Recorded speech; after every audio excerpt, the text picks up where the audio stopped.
अस्सलाम वालेकुम। देखिएगा कितना खूबसूरत और लंदन का सबसे महंगा तरीन होटल उसके बाहर है, जिसको कहते हैं द डोचेस्टर होटल। और इसी होटल के बाहर मुझे कोई मिल गया। अस्सलाम वालेकुम। वालेकुम सलाम। कैसे हैं आप लियाकत मलिक साहब? अल्लाह का शुक्र है। कितने अरसे से हैं लंदन में? मुझे 55 साल हो गए हैं। क्यों आए थे लंदन? वैसे ही आया था लंदन, बैड स्टूडेंट था एट टाइम। अच्छा, तो आपसे मैं क्यों बात कर रहा हूँ आपको पता है ना? फिलहाल तो नहीं पता, जैसे आप करेंगे तो पता चल जाएगा। मलकू, जी उनको आप लंदन बुला रहे थे। जी जी 40,000 टी शर्ट्स प्रिंट करवा ली थी, जी जी लाखों पाउंड लगा दिए थे, जी जी सही बात है। वो फिर भी ना आ सके। नहीं आ सके। इतना बड़ा नुकसान कर दिया। नुकसान शर्टों का नहीं है जी, होटल बुक करवाए हुए थे, अरीना था, टिकट ले लिए थे, all the show were sold out. तो पाकिस्तान गवर्नमेंट ने उसको आने नहीं दिया। फुल सोल्ड आउट था। Full sold out. तो अब लोगों को क्या जवाब देते होंगे आप? लोगों को यही बताते हैं, जो जो गवर्नमेंट ने हरकत की है उसको ब्लैक लिस्ट में डाल दिया था, उसको अप्लाई नहीं करने दिया पाकिस्तान से। इस बात का आपको पहले खदशा और खतरा नहीं था? नहीं, कोई खतरा नहीं। कोई खतरा नहीं था। तो जब ये खबर एयरपोर्ट से आपको उनको रोक लिया गया मिली, क्या महसूस किया आपने? मैं अब फीलिंग शॉक। शौक, यानी कि कुछ परसेंट तो आपको अंदाजा हुआ होगा कि शायद वो ना आ सके। नहीं नहीं, मुझे कोई अंदाजा नहीं था कि वो अंदाजा नहीं था।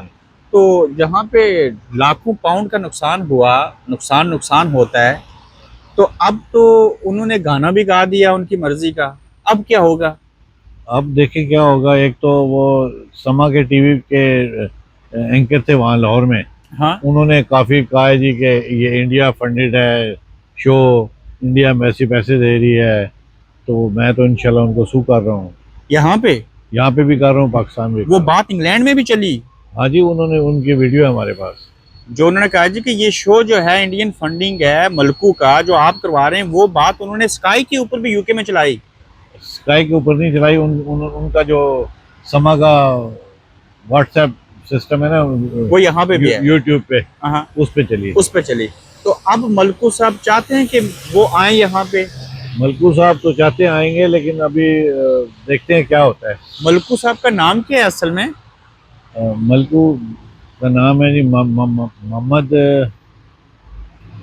जो भी है, जो भी वो है। खुद भी तो खान साहब के बड़े फैन हैं, बड़े मदा हैं। बस वो ये कह रहे थे जी कि ये जो है शो, ये पॉलिटिकल शो है। तो पॉलिटिकल शो वगैरह तो कोई नहीं था, मैं तो एज ए बिजनेस शो करवा रहा था। हाँ, तो अनफॉर्चुनेटली उन्होंने ये कर दिया है। ये कर दिया। तो लोगों का जज्बा जो था, जोश जो था मलकू को सुनने के लिए बेइंतहा था। बेइंतहा था जी, बिल्कुल। तो अब भी लोग पूछते होंगे ना कि उनको बुला लें।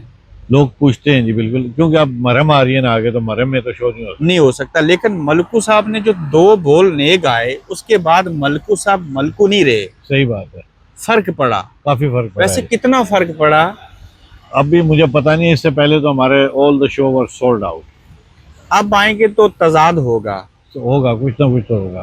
तो आपने इतना बड़ा इनिशिएटिव क्यों ले लिया था? मलकू को बुलाने के लिए। हाँ। नहीं, वो तो मैं शौकिया कर रहा था, मेरा एक्चुअली ये कारोबार नहीं है। अच्छा, मुझे, शौकिया कर रहे थे? हाँ, शौकिया कर रहा था। आप इतने अमीर जाते हैं और इतने लाखों पाउंड के शौक पाल रखे हैं। बस शौक था, शौक का तो मुल नहीं होता कुछ, आपको पता ही है। मुल नहीं होता, तो अल्लाह का करम है। अल्लाह का शुक्र है, अल्हम्दुलिल्लाह। तो उतने ही बड़े शौक हैं जितनी बड़ी हैसियत है। अल्हम्दुलिल्लाह जी। तो फिर पूछना चाहूंगा कि दिल के किसी कोने में है कि मलकू साहब सरजमीन इंग्लिस्तान पे आ जाएं? इंशाल्लाह मलकू साहब आएंगे और गवाएंगे उनसे। अभी तक आप उनसे राब्ते में हैं? राब्ते में है जी। ईसीएल से नाम निकला? निकल गया, सुना है मैंने, यही सुना है यही सुना है। जी। बहुत शुक्रिया, थैंक यू। बड़ी मेहरबानी।